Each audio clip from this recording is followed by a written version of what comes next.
Okay, Assalamualaikum warahmatullahi wabarakatuh. So, cikgu nak tunjukkan jalan penyelesaian bagi soalan-soalan yang kita rasa ada masalah, kita tak berapa faham, tak berapa jelas untuk kertas percubaan SBP tahun 2020 paper 1. Okay. Jadi antara soalan-soalan yang diberi dalam list, yang pertama ialah soalan nombor 6. Okay. So kita go through satu persatu lah. Diagram 4 shows a ping pong player receiving a ball from his opponent. The player returns the shot in opposite direction. Okay. Jadi pertamanya bola ni dia bergerak pergi kepada ping pong player ni lah. Okay. Jadi bila bola tu bergerak, maka kita katakan bola itu mempunyai momentum. Dan bila bola tu sampai dekat ping pong player, dia pun ketuk ping pong ball tu. Maka bila dia ketuk ping pong ball, kesannya ping pong ball itu akan bergerak pada arah yang bertentangan, in opposite direction. So means that the momentum is a negative value, because momentum is a vector quantity when it move in opposite direction to the original direction. So the value of momentum will be negative. Okay, bila mana berlakunya sentuhan di antara dua permukaan. When two surface touch each other, it produce a force, and the force is impulsive force. Okay? Daya yang bertindak ketika dua permukaan bersentuh, nama dia adalah impulsive force. Okay, nama dia impulsive force, yang mana impulsive force is given by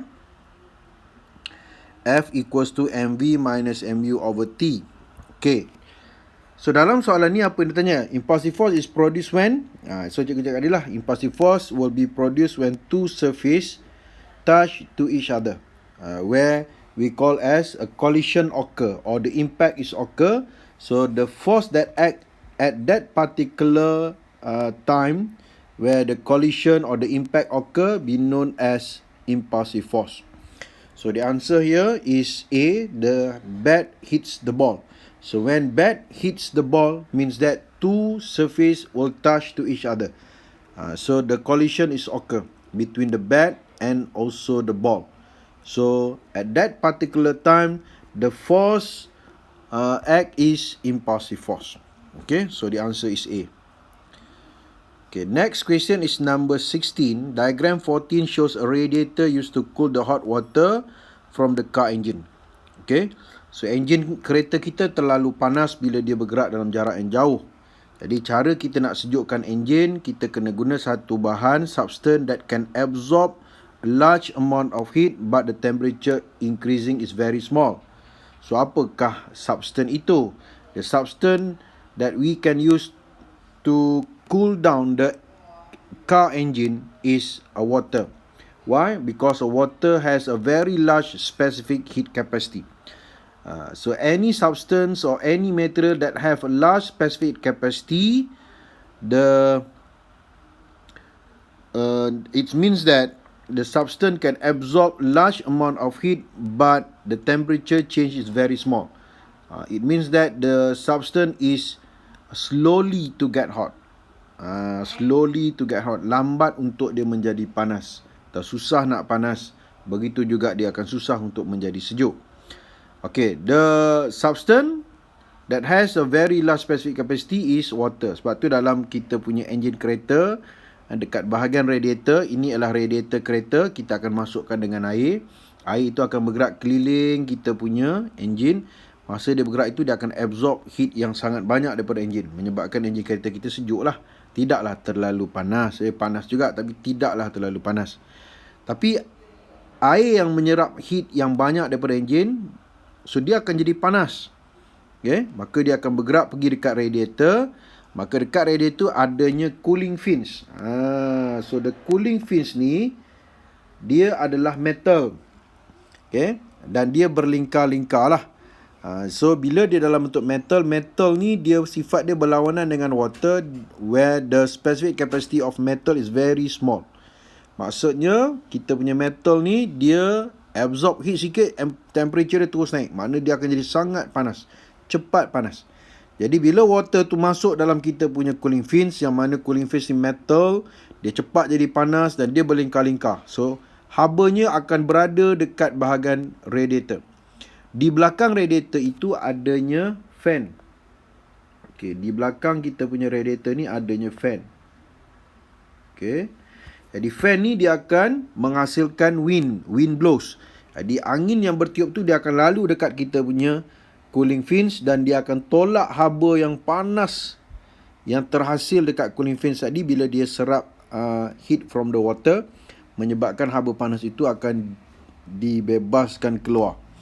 Jadi kita punya haba tu lebih cepat terbebas kebesaran sebabnya cooling fins tu dia berlingkar-lingkar. Satu, dan dia daripada metal, habanya akan cepat panas kat situ.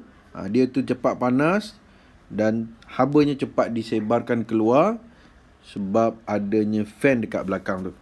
Jadi soalan dia, which characteristic of specific capacity is correct? So water specific capacity dia tinggi, manakala cooling fins tu dia metal, specific capacity dia sangat rendah, di mana dia cepat jadi panas. Jadi bila dia cepat jadi panas, habanya akan berada di situ dan terus dibawa keluar bila ditolak oleh angin datang daripada fan di belakang radiator. So jawapan kita di sini ialah water high specific capacity but the cooling fin is low specific capacity. Okay, so di sini cikgu bagi penerangan. Specific capacity of water is high. Water absorb large amount of heat but the temperature increase is very small. But the specific capacity of cooling fin is very low. Easy to becomes hot and more heat can be released. Jadi bila dia cepat panas, dia kita tak boleh nak pegang, tapi disebabkan oleh kerana adanya tiupan angin daripada fans, so haba tadi terus dibawa keluar. Jadi air kita tadi dia dah hilang dia punya heat tadilah bila dia lalu dekat cooling fins, dan cooling fin tu berlingkar-lingkar. Jadi proses untuk pembebasan haba tu akan ambil masa yang lama. Jadi maksudnya bila masa yang lama, dia mempunyai cukup masa untuk dia bebaskan semua heat yang ada pada water yang panas tadi. Okay, itu explanation dia. Okay, next, number 17. Diagram 15 shows a stainless steel ladle is left on a hot burner.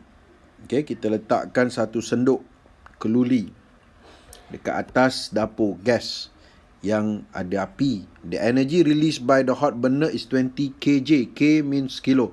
20 kilojoule means 20,000 joule. The initial temperature, the mass and the specific capacity of ladle is 26 degrees Celsius, 0.4 kg and 450 joule per kilogram per degree Celsius respectively. Calculate the final temperature of the ladle. Okay. First, kita kena catatkan dulu the information given from the question. So, the information given first is the energy. Energy here refer to the heat. So, for the heat, we use the symbol of Q, where the heat is 20,000 joule. And 20 kJ, 20 kilojoule is 20,000 joule. The initial temperature is 26 degrees Celsius. The mass of the ladle is 0.4 kg. And the specific capacity of the ladle is made from the steel, stainless steel. The specific capacity is 450 joule per kilogram per degree Celsius.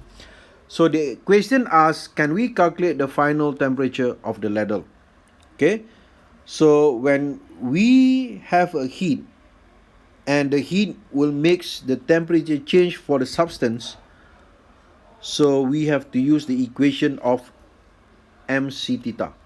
Okay, so when we have a heat and the heat will change the temperature of the substance, so we have to use the equation of Q equals to mc theta, where the Q represent what? The Q represent heat, M represent mass, C represent specific capacity, and theta represent the temperature change.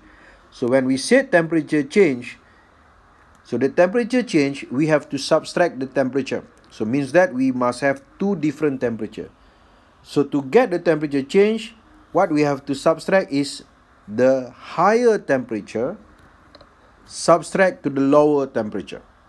So means that our change in temperature must be in a positive value. Okay, so we have to substitute the information into our equation. So the Q is 20,000 joule.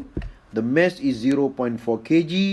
The C, specific capacity of the ladle is 450 joule per kilogram per degree Celsius. And first we have to find what is the temperature change, the theta. So when you calculate, you will get the theta is 111.111 degrees Celsius. We take 3 decimal place. Okay. So the theta means the temperature change. The temperature change means we have to subtract the two different temperature. That is the higher temperature subtract to the lower temperature. So we want to find the final temperature where the final temperature is higher. So the T2 minus T1 where the T1 is the initial temperature, 26 degrees Celsius. So if you calculate, you will get T2 is 111.111 degrees Celsius minus, bring to the right, we have to plus 26 degrees Celsius. So finally we get our answer is 137.111 degrees Celsius. So the answer is D. Okay. So next question is number 20. Diagram 18 shows a cruise and its image on a cold sea surface. The image formed due to superior mirage. So when we said a mirage occur caused by the phenomenon caused by the concept of total internal reflection. Okay, total internal reflection is the concept that we can use to explain how the mirage occur. Okay, biasanya kalau yang kita belajar dalam kelas, mirage yang biasalah, yang kita berjalan dekat atas jalan raya, kita nampak ada satu kolam air. Sebenarnya dia adalah satu bayangan bagi wap air yang ada dalam awan. Okay, jadi cerita dia samalah dengan kapal ni, dia bergerak dekat laut yang mempunyai ais, kan? Dekat Arctic. Jadi pada keadaan yang cerah, kita akan nampak bayangan bagi kapal tu seolah-olah berada di atas kapal tu. Itu dia panggil superior mirage. Jadi konsep dia sama juga, iaitu bayangan tu adalah image. Dia bukannya objek sebenar. Dia berlaku pada hari yang sangat panas, yang mana adanya perbezaan ketumpatan medium, ice, dia punya density is very high, kan? So ada medium yang lebih tumpat dan ada udara yang kurang tumpat. So kesannya akan berlakulah total internal reflection where the light propagate from denser to less than medium. So the light will be reflected when the incident angle is greater than the critical angle. Soalan dia, which light phenomenon forms the image? So the light phenomenon is total internal reflection. The answer is D. Okay. So 21 tak ada masalah. 27. Which physical quantity will decrease? Physical quantity decrease after wave have diffracted. Yang ni pun tak ada masalah tu yang cikgu tak jawab ni. Okay, yang berkurang hanyalah amplitude sahaja. Amplitude sahaja. Yang lain semuanya tak berubah. Amplitude of wave will be decreased after the diffraction. So what happened? The energy of the wave will be decreased. So if we have a water wave, the water wave become calmer. Air akan jadi lebih tenang. Okay, bila berlakunya diffraction, kerana amplitude of the water wave is decreases. Why? The energy has been spread out. Itu diffraction. Wave kita spread, dia spreadkan energy dia juga, maka amplitude dia semakin berkurang. Kesannya air akan jadi lebih tenang. Okay, nombor 28 ni ada masalah. A monochromatic light passes through a double slit. So bila double slit itu bertindak sebagai two coherent sources. So bila kita ada two coherent sources, maksudnya dia melibatkan phenomenon of interference. So dia kata dark and bright fringes. Dark and bright fringes. So lagi confirm lah dia mesti interference. Dan bila dark and bright, interference of light yang berlaku are formed on the screen because of interference of light wave. So straightforward lah, dapat jawapan. So ingat double slit, ada dark and bright, so dia adalah interference of light. Tapi kalau single slit, dia juga boleh produce dark and bright fringes. Tapi bila single slit, dia hanya melibatkan diffraction sahaja. Single slit. Tapi kalau double slit, ada diffraction pun ada, tetapi yang lebih tepatnya kita mengkaji tentang interference. Okey, itu number 28. So next, number 29. Diagram 23 shows a train in a tunnel. The sound wave can be heard loudly and clearly at night. Okay. Ini tak semestinya dalam tunnel lah. Kalau keadaan di luar daripada tunnel pun, bila waktu malam, kita akan dengar bunyi yang lagi jelas. Tapi kalau dalam tunnel lagi jelas, sebab dia punya sound wave tu dia terkurung, dia jadi bunyi kuat macam kita bercakap dalam gua lah. Dan suara kita dengar sangat kuat. Okay. Soalan dia, which statement is correct? Okay. So dekat sini apa yang awak kena faham? At night, waktu malam, udara yang berada dekat permukaan tanah, at the ground, adalah udara yang sejuk. Waktu malam Waktu malam adalah proses penyejukan. Jadi udara yang dekat dengan permukaan tanah, dia adalah udara yang sejuk. Dan semakin ke atas, upper layer, udaranya lebih panas. Okay. Jadi udara sejuk ni, sifat dia, dia lebih tumpat berbanding udara panas. It's denser than hot air. Jadi maknanya lapisan udara yang berada dekat dengan permukaan tanah, dekat ground, adalah udara sejuk. Density dia denser berbanding dengan udara yang lebih ke atas. Okay. Jadi bila satu sound bergerak, satu sound wave bergerak, sound wave ni tadi dia kata keluar daripada train. Sound wave ni dia nak naik atas. Jadi bila dia nak naik atas, bermaksud dia bergerak dari mana? Dia bergerak daripada cool air to a hot air. From denser to a less dense air. Maka bila dia bergerak daripada denser to a less dense, apa yang berlaku ialah dia akan mengalami refraction of sound, di mana dia akan bend away from normal. Bila dia bergerak daripada denser to less dense, dia akan bend away from normal. Okay. So, dia dah makin menjauhi normal line. Bila dia naik lagi ke atas, pada satu layer tertentu, the incident angle is greater than the critical angle. So, what happen when the incident angle is greater than the critical angle? So, the sound wave will be reflected, atau kita katakan di situ berlakunya reflection. Dan reflection ini dikenali sebagai total internal reflection, sebab dia berlaku setelah mengalami refraction. Maka sound wave tadi akan turun balik ke bawah, yang menyebabkan kita akan dengar bunyi itu sangat kuat pada waktu malam. Bunyi itu dia turun balik kerana berlakunya refraction dan berlakunya total internal reflection. Okay. Tapi kalau waktu siang, bunyi itu akan naik lagi ke atas sebab dia bend towards the normal, dia akan naik ke atas. So kita tak berapa jelas dengar bunyi pada waktu siang. Okay. Point nombor 3, sound wave from the train. Train duduk dekat ground, propagates from denser. Denser, daripada bawah nak naik atas, to less dense. Jadi bila dia bergerak pada denser to less dense, dia akan mengalami refraction. Refraction ni macam mana? Dia refract away from the normal. Jadi bila dia naik lagi at certain altitude, pada satu ketinggian tertentu, the sound wave propagate with incident angle dia akan jadi lebih besar daripada critical angle. Jadi bila I is greater than C, maka berlakulah reflection. So kita punya sound wave tadi will be reflected back to the ground. Yang kita katakan berlakunya total internal reflection, menyebabkan bunyi itu turun balik ke bawah. Dan kita akan dengar bunyi itu dengan lebih jelas lagi dan lebih kuat lagi bila pada waktu malam. Soalan ni pernah keluar, tapi dia kata orang lumba motor, kenapa orang lumba motor waktu malam bunyinya lagi jelas, lagi kuat berbanding waktu siang. Ini dia tukar, naik train, samalah konsep dia. Waktu malam bunyi dengar sangat kuat, sangat jelas, berbanding waktu siang kurang jelas.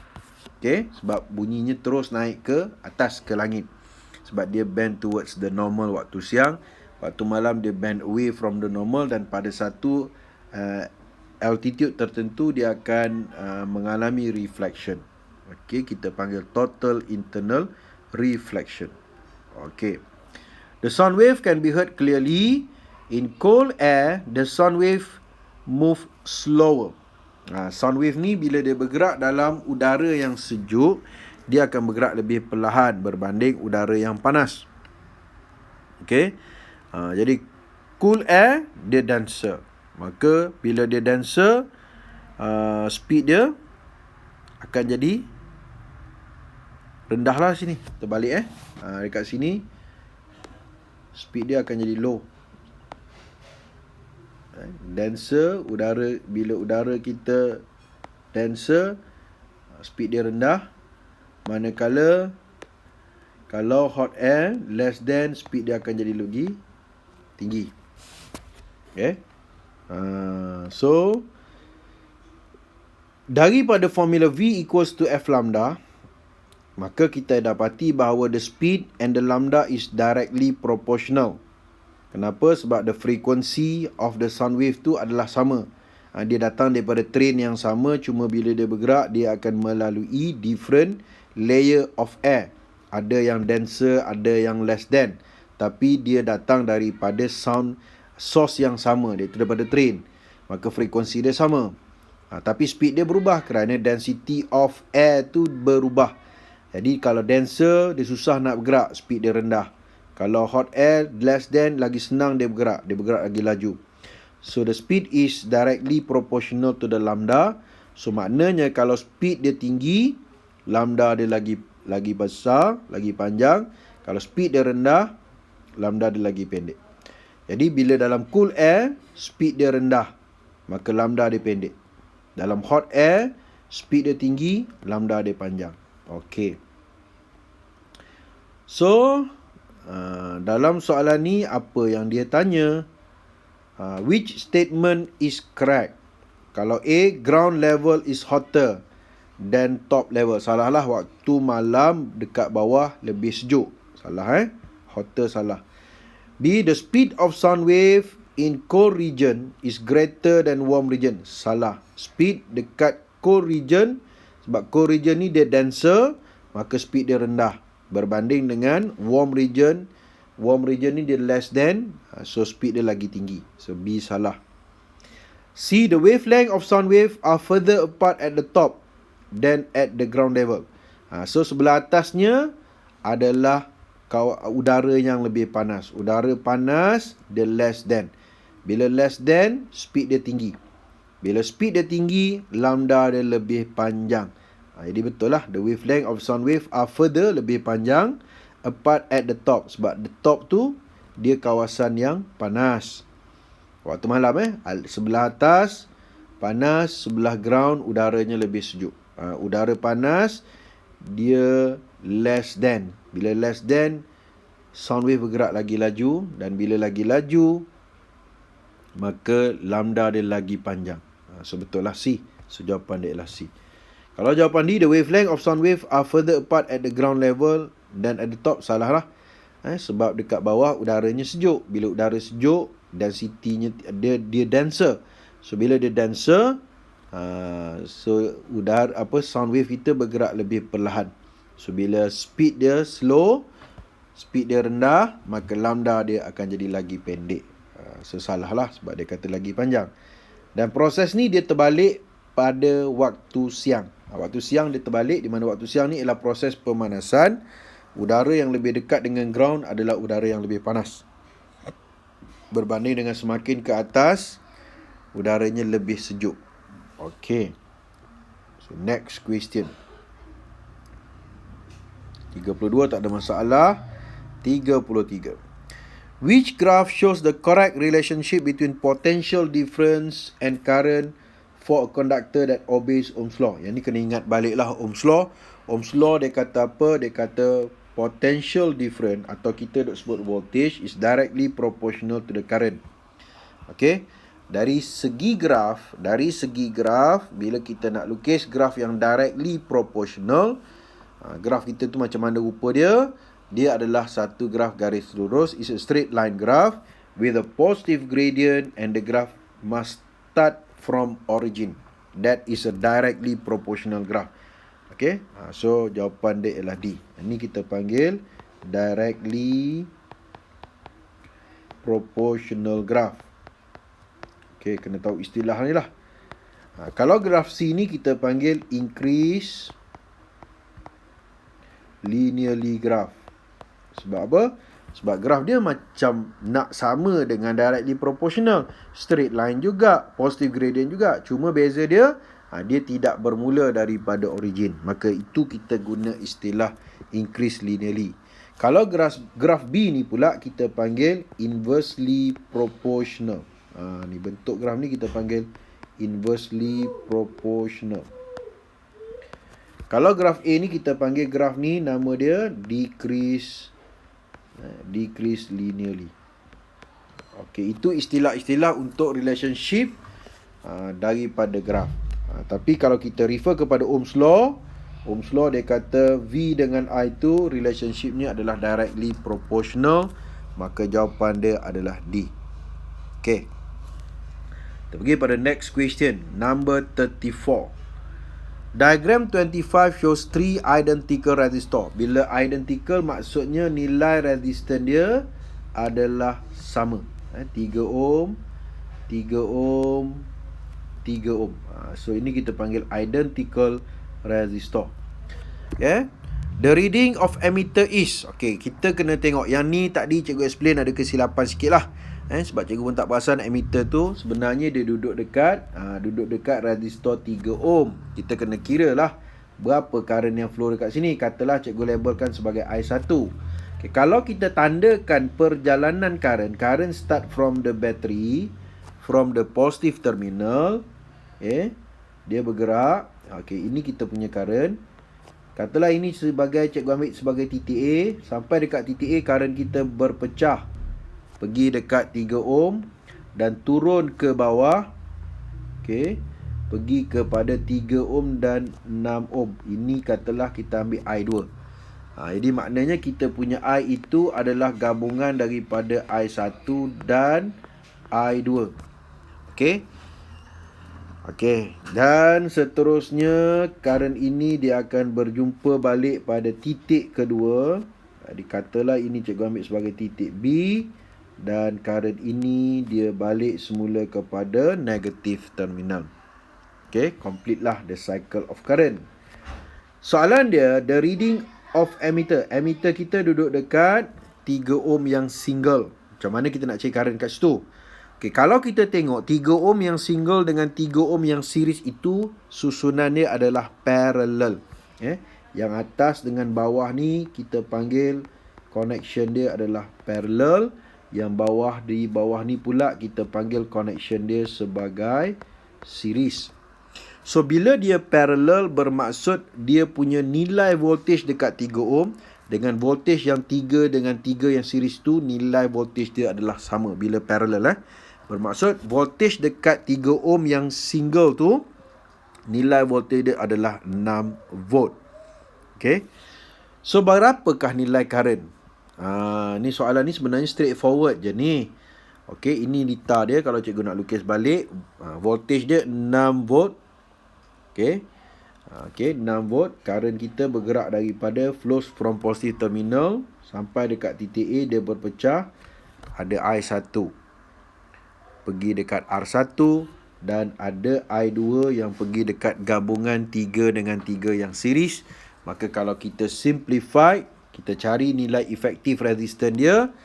So kita tambah sahajalah sebab series ni kita tambah je 3 tambah 3 kita dapatlah 6 ohm. That is the effective resistance 1. Okay. Soalan ni dia tanya berapakah bacaan ammeter dekat 3 ohm yang single, iaitu nilai current dia lah. Iaitu kita nak cari nilai I1 ni. Berapakah nilai dia? So kita just guna formula Ohm's Law, V equals to IR, iaitu V equals to I1 times R1. Kita nak cari dekat R1 sahaja current dia. Voltage dia sama. Jadi I1 is V over R1. Okay, V over R1. V dia sama sebab dia parallel 6 volt bahagi dengan R1 kita ialah 3 ohm je lah. So 6 bahagi 3 dapatlah 2 ampere. That is the current flows through 3 ohm single resistor. Okay. Jadi jawapan dia kat sini ialah 2 ohm lah. Jadi tadi cikgu buat silap. Cikgu kata 3 ohm kan. 3 ohm tu ialah current yang semua sekali dalam lita. Okay, kalau katalah dia nak suruh cari berapakah nilai current yang dekat sebelah bawah, iaitu I2. Sama je lah konsep dia. I2 equals to V over RE1. 1. Sebab di bawah tu dia melibatkan dua resistor yang series. So kita kena cari dulu berapakah nilai efektif resistor dia.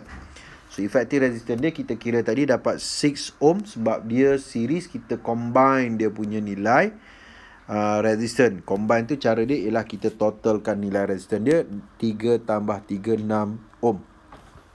Jadi current flows dia V over RE1, V 6 volt bahagi dengan effective resistance dia ialah 6 ohm. So current yang flow dekat I2 ialah 1 ampere. Jadi 1 ampere ni dia akan flow dekat mana? Dia akan flow dekat sebelah bawah 3 ohm dengan 3 ohm series tu, nilai current dia adalah sama. Sebab series current adalah sama. So dia bernilai 1 ampere. Jadi kalau kita nak kira total current kita berapa? Total current kita ialah 2 ampere tambah 1 ampere, 3 ampere. Okay. So itu nilai total current. Ataupun ada kaedah lain, kalau kita nak kira total current, kita kira effective resistance overall, semua sekali. So yang 3 ohm dengan yang 6 ohm ni dia adalah parallel. Kita kira pula effective resistance dia berapa? Guna 1 per R, 1 per 3 tambah 1 per 6. So kita kira dapatlah 3 per 6, simplified 1 per 2. 1 per 2 ni adalah 1 per R. Maka berapakah RE? Kita terbalikkan, dapatlah 2 ohm. So the total effective resistance is 2 ohm. So maka berapakah total current flows? Masih guna formula yang sama, V over RE, 6 volt bahagi 2 ohm. So kita ambil total current, kena ambil total voltage, kena ambil total resistance. So 6 volt bahagi dengan 2 ohm, kita juga dapat jawapan yang sama, 3 ampere. Tadi kita totalkan current satu per satu. Ini kita kira semua total voltage, kita kira semua total resistance, kita dapat nilai total current dia, 3 ampere. Boleh juga. Okay, current ni, elektrik ni dia ada macam-macam kaedah untuk kita selesaikan masalah. Okay, selesai. Next question, number 35. Diagram 26 shows a graph of R against 1 over I of a battery. Okay, soalan dia, what is electromotive force of the battery? So dia tanya berapakah nilai EMF. So bila kita kata EMF, kita tak boleh lari dah dengan formula EMF. So apa dia formula EMF? Inilah formula EMF. Okay, iaitu VR besar tambah VR kecil. The voltage for external resistor plus the voltage for internal resistor. Okay, jadi bila melibatkan current, kita kena ubahkan V tu kepada formula Ohm's Law. V sama dengan IR. Jadi kalau VR besar, IR besar, VR kecil darab dengan IR kecil. So kita factorizekan current. Current letak dekat luar, darab dengan R besar tambah R kecil. So cikgu pindahkan current tu pergi sebelah. Bila darab, pindah sebelah, dia jadi bahagi. So yang belah kanan akan tinggal R plus R kecil. Jadi kalau cikgu nak cari R, sebab apa cikgu nak cari R? Sebab kita nak relate dengan linear equation Y equals to MX plus C. Y itu ialah paksi Y. Paksi Y kita sekarang ni adalah R. So cikgu nak carikan nilai R. R akan sama dengan apa? Cikgu kena bawa yang R kecil itu ke sebelah. Jadi 1 per I. E over I itu sama dengan 1 per I. Darab dengan E. Bila pindah ke sebelah, tambah dia jadi tolak. So kita pun relate lah dengan linear equation. Sebab graf kita graf garis lurus, linear graph. So apa linear equation? Y equals to mx plus c. So kita compare dengan apa yang kita buat daripada equation asal, dan kita compare balik dengan graf yang kita ada. Jadi Y kita adalah, paksi Y kita sekarang ni adalah R. M kita adalah 1 over I. Maka kita punya nilai M ni adalah gradient adalah kita punya E. E itu apa? E itu adalah EMF. Dan kita punya intercept dekat Y-axis tu adalah negative R. R kecil tu adalah internal resistance. Jadi kita nak cari electromotive force EMF yang mana simbol dia adalah E. So E kita sekarang ni merujuk pada graf kita sekarang ni, dan equation yang kita guna tadi, E kita adalah gradient of the graph. Okay, gradient of the graph is equals to the EMF. So kiralah gradient. Macam nak kira gradient? So berapa dia punya perubahan garisan tegak ni sampai ke bawah. Sebab itu kita ada nilai, kan, perbezaan ni ialah 15 tolak negatif 1, kita dapat 16. Lepas tu berapa pula perbezaan yang sebelah sini? Lebih kurang saya dah terlebih tak? Okey, yang ni perubahan 1/i, iaitu 8 tolak kosong. Kita dapat 8. Ini ohm, yang ni ampere negatif 1. So kita masuklah dalam formula. Jadi dapatlah 16/8. 16/8 sama dengan 2. Itulah nilai EMF kita. Okay, katalah dalam soalan suruh cari nilai internal resistance. So kita cari internal resistance. So internal resistance C tadi sama dengan negatif R. So therefore R equals to negatif C. Negatif C kita berapa? C kita adalah intercept. Intercept kita ialah negatif 1. Maka R kita bernilai 1 ohm. Tu kalau katalah soalan minta kita kira nilai internal resistance. Jadi untuk soalan ni kita punya EMF ialah 2 volt. So jawapan dia adalah B. Okay. Next question number 37. Diagram 28 shows 4 floating compass placed on a plastic frame near a solenoid. Solenoid. When direct current DC power supply is switched off. Okay, mula-mula kita switch off. Dia kata which compass shows the correct direction of the magnetic field when the DC power supply is switched on. So bila dia kata switch on, bermaksud our circuit is complete and the current will flow through the circuit. So bila kita guna DC, DC dia ada 2 terminal, positif dan negatif, dan current always flows from the positive terminal. So kita labelkan direction of current flow dululah. Start dengan positif, maka dia flow kat mana? Dia masuk dalam kita punya solenoid. Dia sampai habis solenoid, dia keluar. Tengok direction yang cikgu buat sehinggalah dia balik kepada terminal negatif of the battery. So bila current kita flows dalam kita punya konduktor, konduktor kita boleh kita kelaskan kepada 3 bentuk. Straight wire, yang kedua ialah coil, yang ketiga ialah solenoid. Maka kesannya dia akan produce magnetic field. Dan bila dia produce magnetic field ni dia ada pattern. So to know the pattern of magnetic field, we can use the right hand grip rule. To know the pattern of magnetic field, kita boleh guna right hand grip rule. Okay. Jadi sekarang ni kita punya konduktor dalam bentuk solenoid. Jadi bila solenoid, awak kena guna tangan kanan. Right hand grip rule lah, tangan kanan kita. Okay, katalah ini satu point A. Sebelah kiri ni point B. Allah. Kita punya coil kita dia pusing macam ni. Cikgu nak ambil titik ni kat mana? Titik A tu dia duduk kat sebelah sini. Sebab current kita start masuk sebelah sini. Dan titik B tu dia duduk belah sini. Jadi current kita dia pusing pergi dekat A pergi kepada B. Current kita dia datang daripada A pergi kepada B. Jadi awak kena guna genggaman tangan kanan, right hand grip rule, untuk tentukan the pattern of magnetic field. So dekat titik A, bila kita guna right hand grip rule, ibu jari kita arahnya ke atas sebab ibu jari itu adalah current flows. Maka hand grip kita adalah anti-clockwise. Hand grip kita adalah anti-clockwise. So bolehlah kita lukis dia punya pattern anti-clockwise. Manakala dekat titik B, current kita turun ke bawah. So kita punya thumb, ibu jari ke bawah. Kita punya hand grip kita adalah clockwise. Clockwise. Jadi kalau kita completekan dia punya pattern dia untuk keseluruhan solenoid, apa yang kita akan dapat ialah pusingan dia ni, dia akan jadi macam mana? Dia akan yang ni pusing straight dalam solenoid, dia akan pusing kat luar, datang balik, pusing masuk balik. So direction dia macam ni lah kalau kita nak lukis. Manakala yang sebelah kanan ni, yang ni pusing pergi straight, kita combine semua sekali, pusing sebelah luar, pusing balik, masuk balik dalam kita punya solenoid. Jadi kita letak kompas kat mana? Satu di luar sebelah kiri. Okay. Dan satu lagi kita letak di luar sebelah kanan.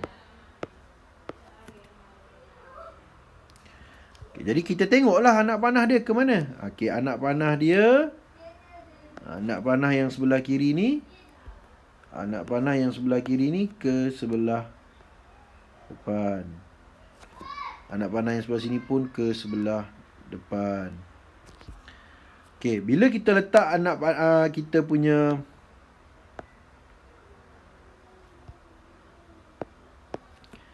kompas dekat depan ni,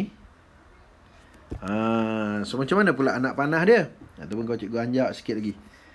So kita tengoklah gabungan kedua-dua arah magnetic field ni. Dia nak pergi ke mana? Masuk ke dalam. Pergi ke mana? Masuk ke dalam.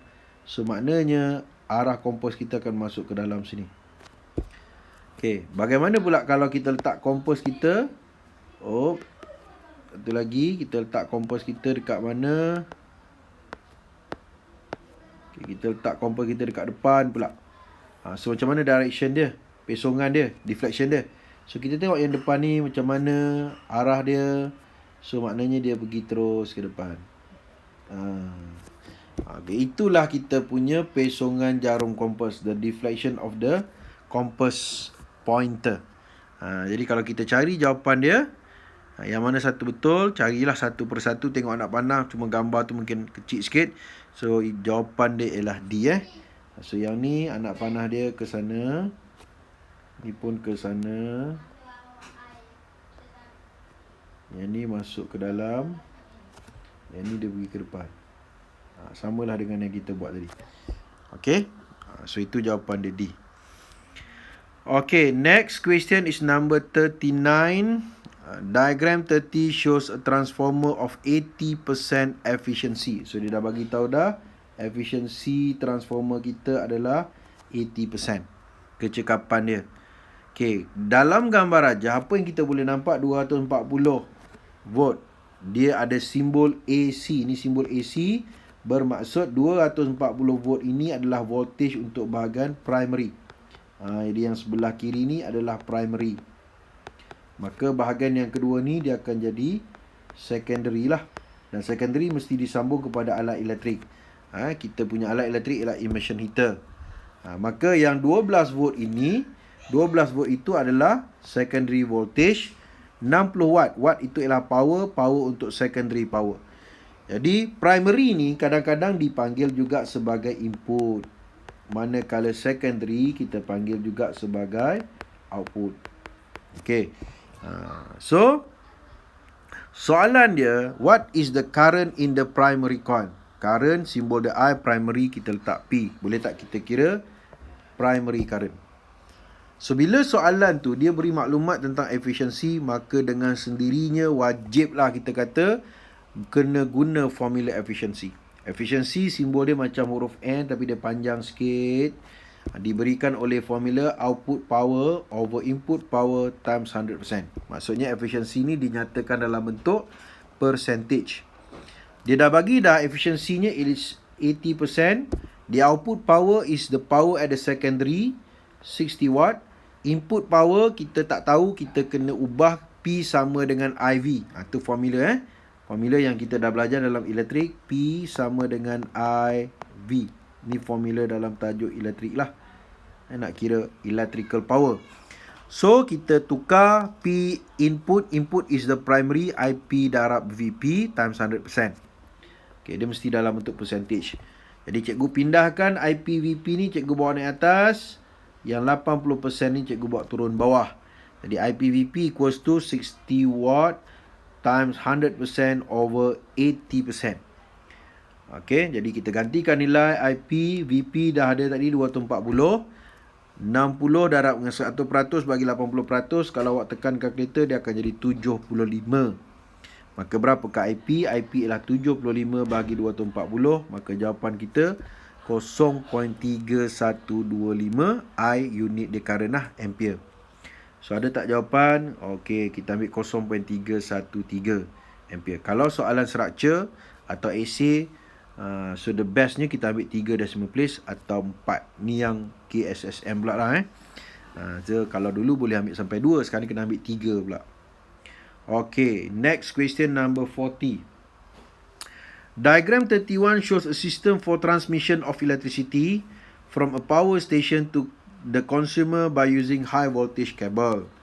Which arrangement of transformer is correct? Okay, bila dekat power station, okay, kita nak hantar kita punya electricity, dia panggil transmission of electricity, maka kita akan masukkan dulu kita punya electricity tu, current tu ke dalam satu transformer, iaitu step up transformer.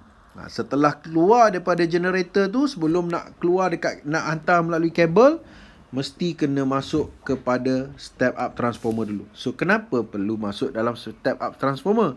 Tujuan dia ialah bila kita guna step up transformer, kita punya secondary voltage kita tinggi.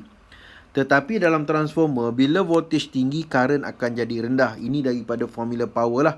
Bila voltage increase, current akan jadi decrease. Maksudnya, bila kita kata kita masukkan dia dalam step up transformer, secondary voltage kita tinggi, but the secondary current kita jadi rendah.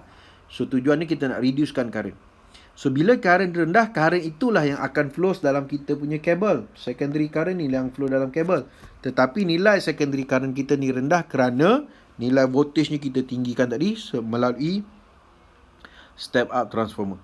So bila current kita tu rendah, kesannya current ni bila dia flow dalam conductor, dalam wires, dalam kabel, dia menyebabkan kabel jadi panas. Jadi panas itu menunjukkan adanya heat. Bermaksud kita punya electrical energy, some of the electrical energy has been changed to the heat. Jadi tenaga yang berubah itu kita panggil sebagai energy loss. Jadi lagi banyak heat yang terhasil, kesan daripada current yang flow lagi besar, so lagi banyaklah yang hilang. Rugilah kita kalau hilang banyak, sampai-sampai sikit. Jadi cara kita nak kurangkan heat, energy loss, kita kena kurangkan heat produce. Nak kurangkan heat, cara dia kita kena kurangkan nilai current yang flow dalam kabel. Jadi kita dapat reduce the power ataupun the energy loss dengan cara kita guna current yang kecil. Nak dapat current yang kecil, kita kena guna step up transformer. Sebab bila voltage tinggi dalam transformer, currentnya akan jadi rendah. Jadi dekat X tu, kita kena guna step up transformer. Tapi bila current ni sampai dekat kita punya penggunaan, kita punya kilang, kita punya pejabat-pejabat yang besar, sekolah, kan, dan kat rumah kita, so kita kena reducekan balik voltage itu dengan cara kita kena masukkan dia ke dalam step down transformer. Sebab kita nak reducekan voltage dia semula. Sebab kita punya alat-alat elektrik ni dia menggunakan voltage yang rendah. Paling yang rendahnya yang sampai kat rumah kita ialah 240 volt. Lepas tu kalau alat-alat elektrik lain tu kita boleh ubah lagi lah. Kena guna adapter lah. Transformer yang kecil nak tukar jadi 12 volt ke 6 volt ke, so guna adapter. Tapi yang sampai kat rumah kita, setakat sampai kat rumah kita, TNB hantar sekadar 240 volt saja. Jadi apa yang awak kena ingat, dekat kita punya station, power station, di situ sahaja akan ada step up transformer. Yang lain semuanya akan jadi step down, step down, step down transformer. Okay, so untuk 40 ni jawapan dia ialah B. Okay, next question. 41. Diagram 32 shows the component of cathode ray oscilloscope label P, Q, R, S, T, U, and V. Which of the following are components in the deflection system? Okay, dalam kita punya CRO ni, cathode ray oscilloscope, kita ada 3 bahagian. We have 3 section. Yang pertama nama dia electron gun, yang kedua namanya deflection system, dan yang ketiga namanya screen, fluorescent screen.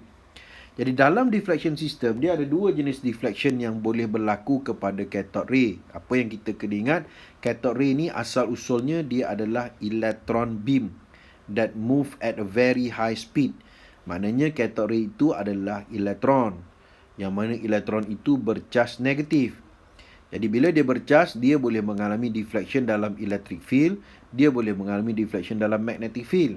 Jadi dalam kes ini kita guna electric field lagi mudah. Okay, jadi untuk kita berikan satu deflection kepada cathode ray, kita letakkan electric field. Cara dia kita guna 2 plate. Satu plate yang pertama plate yang disusun secara melintang. Yang ni ni plate ni disusun secara melintang. Tujuannya bila elektron lalu, bila cathode ray lalu, kan, cathode ray lalu, dia akan mengalami deflection sebab antara dua plate atas dan bawah ni dia akan ada electric field. Dan electric field ni dia akan memberi electric force bila ada charge yang lalu dalam kawasan tu. Dan yang lalu dalam kawasan tu ialah cathode ray. Cathode ray tu pula adalah elektron. Elektron tu bercharge negatif. Jadi U tu kita panggil dia sebagai Y plate. Kenapa kita panggil dia Y plate? Sebab dia akan memberikan deflection secara vertical, atas bawah. Manakala kita punya V tu pula, kita panggil dia dengan nama X plate. Kenapa kita panggil dia X plate? Sebab dia akan menyebabkan kita punya cathode ray tu deflect kanan kiri. Kanan kiri ni adalah horizontal. Jadi dalam deflection system kita ada dua deflection plate. Satu deflection plate yang memberikan deflection secara vertical, nama dia Y plate. Satu lagi ialah plate yang menyebabkan berlakunya deflection secara horizontal, nama dia adalah X plate. Jadi yang bertindak sebagai deflection system ialah U dan V. So nombor 41 jawapan dia ialah D. Okay. So next question, number 42. Diagram 33 shows 4 identical bulb. Identical maksudnya bulb yang sama, J, K, L, M. Which bulb will light up when the switch S is on? Okay, so bila kita tekan switch S, bermaksud kita punya circuit is complete. Okay, bagaimana perjalanan current, kita kena labelkan satu persatu. Current dia akan flows bermula daripada positive terminal. So dia flows. Dan sini tadi kita dah tekan switch, maka current kita flows sampai dekat titik pertama. Current kita berpecah, ada yang straight pergi ke belakang dan ada yang pergi ke diode. Okay, di sini kita kena kenal diode kita ni dia ada dua jenis sambungan, forward bias and reverse bias. Current kita positif, bila dia jumpa yang segitiga, maka segitiga ni adalah positif, yang kita panggil anode. Positif jumpa dengan anode, maka kita punya diode adalah forward bias. Dan bila diode kita forward bias, current kita boleh flows. Maknanya current akan lepas diode pergi kepada bulb, menyebabkan bulb K kita menyala. Okay, bulb K kita menyala. Settle. Current kita pergi lagi ke belakang sampai kepada titik kedua, dia berpecah lagi. Ada yang terus pergi belakang dan ada yang pergi kepada kapasitor. Dua garisan yang sama panjang kita panggil kapasitor. Kapasitor ni secara generalnya fungsi dia ialah to store the charge. Secara spesifiknya, charge yang dia akan store adalah charge daripada direct current, iaitu daripada bateri. Macam sekarang ni lah, kita guna bateri direct current. Maksud dia store the charge, maksudnya ialah bila kita punya direct current ni, current kita ni adalah DC, dia jumpa kapasitor, dia akan berhenti di kapasitor untuk kapasitor kita simpan charge. Bermaksud selepas kapasitor tak ada current dah. Current kita terhenti di situ. Maka apa yang berlaku, bulb L kita tak menyala sebab tak ada current yang flow selepas daripada kapasitor, sebab kita punya direct current terhenti dekat kapasitor. Tapi kalau katalah kita punya current tu ialah AC, alternating current. So alternating current bila jumpa kapasitor, kapasitor tak akan simpan charge daripada AC. So AC tadi akan flow through kita punya kapasitor. Maknanya litar kita tu masih lagi complete. So sekarang ni litar kita seolah-olah terputus kerana adanya kapasitor dan kerana current yang flow tu adalah DC, direct current. Okay, so bulb L kita tak menyala. Seterusnya kita pergi lagi yang last sekali, current kita jumpa dengan so yang simbol macam mata gergaji tu simbol lama yang kita panggil dengan nama resistor lah. Simbol baru dia ada simbol rectangular je. So rectangular ni adalah resistor. Resistor ni dia tidak ada apa-apa efek pun kepada current tadi.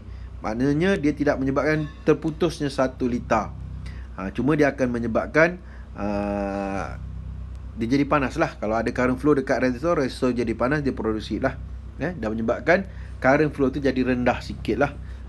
Current tu jadi rendah bila ada resistance. Jadi di sini tak ada masalah. Current kita boleh flow dekat resistor, menyebabkan bulb M tu menyala. So setelah bulb M dia pergi balik. Untuk dia pergi ke mana? Dia pergi kepada negative terminal. Cuma sebelum tu dia jumpa dengan bulb J, maka bulb J pun akan menyala. dan akhirnya dia sampailah dekat negative terminal, maka cycle of current kita tu dikira lengkap, complete. So tempat mana yang current boleh lalu tadi, maka di situ bulb dia menyala. Jadi bulb yang akan menyala ialah K, M dan juga J lah, J, K, M.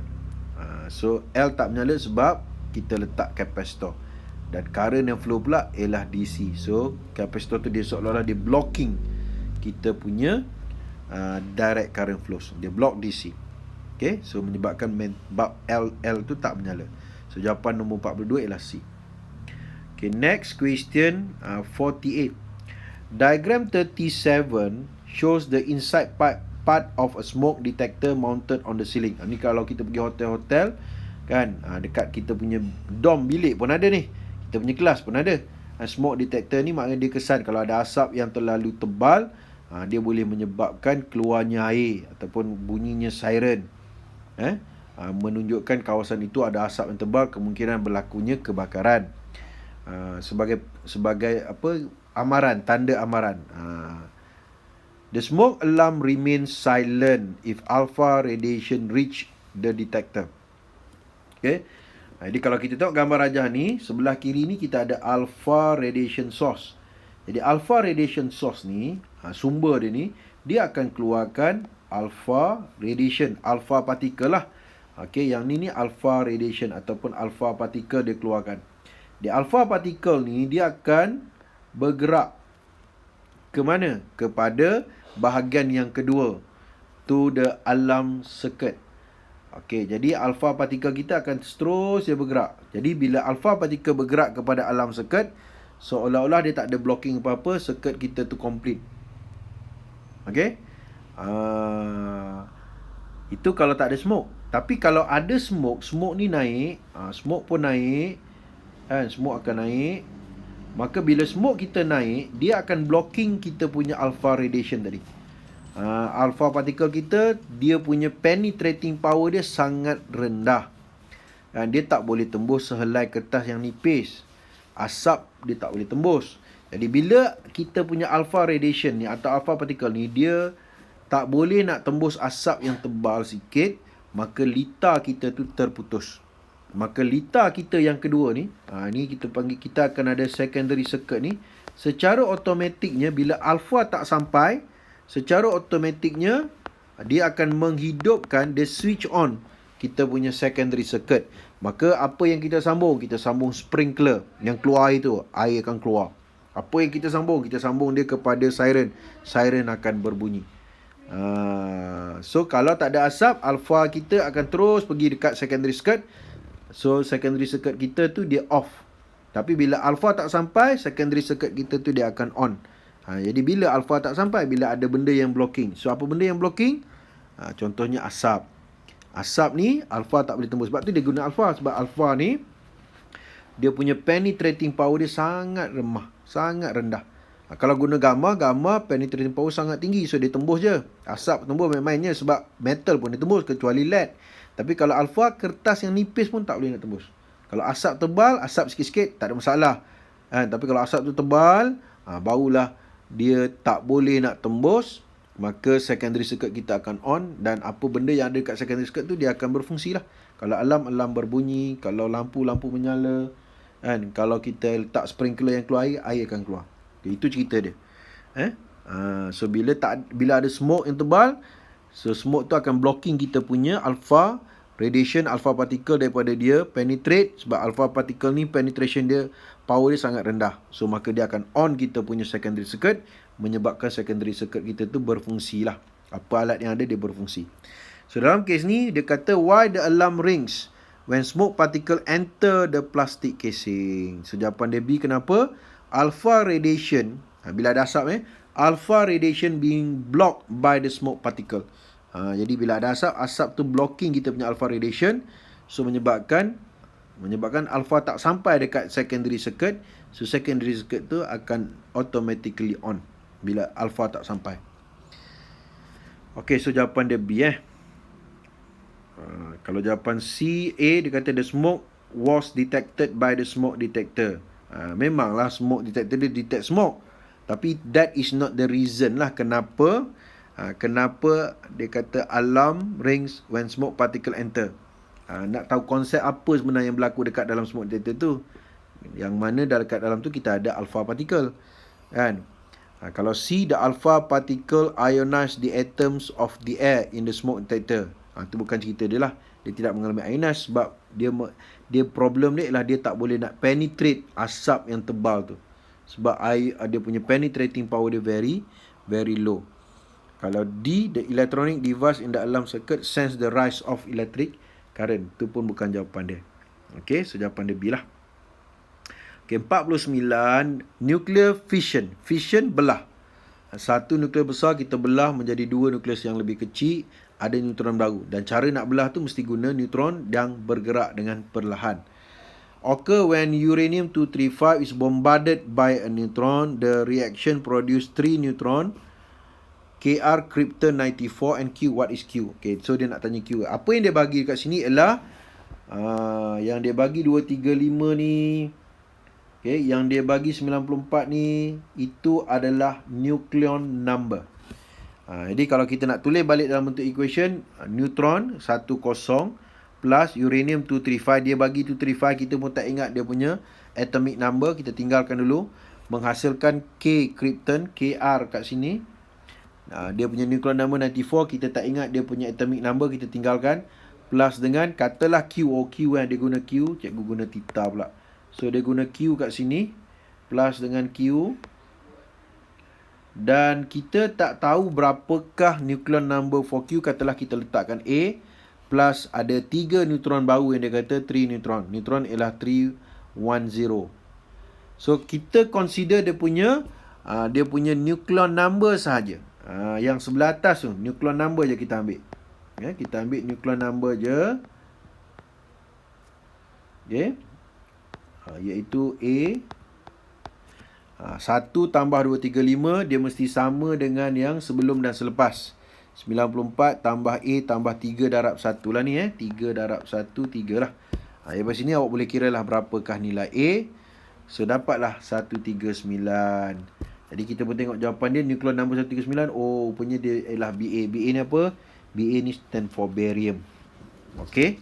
Itu cara nak cari apakah elemen yang terhasil itu. Okay. 49. 50 tak ada masalah. So cikgu tak ada buat apa-apa. 50 tak ada masalah. So habislah. Soalan-soalan yang dianggap rasanya susah sikit nak faham. Banyak tu. Tu yang panjang sikit.